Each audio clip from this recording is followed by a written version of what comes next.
কোথাও বেরোনোর আগে কিন্তু আমি, আমার শাশুড়ি আর আমার মেয়ে এরকমভাবে একই জায়গায় গুতোগুতি করে রেডি হতে ভীষণ পছন্দ করি। আসলে এই ব্যাপারটাকে আমরা তিনজনেই খুব এনজয় করি। কালকে ছিল রবিবার আর কালকে ছিল আমাদের গুরুবাড়িতে আমাদের বৈষ্ণব সেবার এক বিশেষ পালা। আর সেখানেই যাব বলে সকালবেলা স্নান টান সেরে তিনজনে মিলে রেডি হচ্ছিলাম। আর তারপরে আমি বেরিয়ে পড়েছি আমার শাশুড়ি আর আমার মেয়েকে নিয়ে। আর ওইদিকে আমার মা আর বোনও আমাদের জন্য অপেক্ষা করছিল। সবাই মিলে একটা টোটো রিজার্ভ করে একদম বাড়ি থেকে সরাসরি গুরুবাড়ি অবধি পৌঁছে গেছিলাম। আমাদের বাড়ি থেকে আমাদের গুরুবাড়ি ওই মোটামুটি আধ ঘন্টা দূরত্বে, খুব বেশি দূরত্বে নয়। সবাই মিলে বাড়ির সকলে পৌঁছে গেছিলাম আমাদের গুরুবাড়িতে।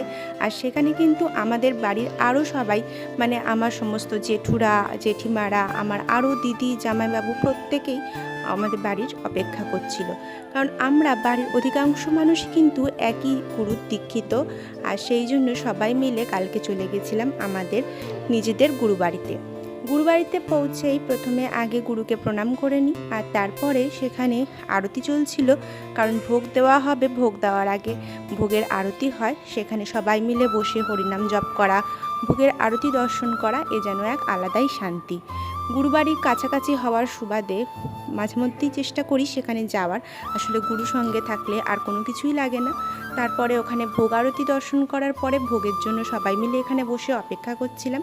এখানে সমস্ত ওখানকার বৈষ্ণবরা, আরও ভক্তরা এবং আমরা বাড়ির সকলে মিলে বসে ভোগ খেয়েছি।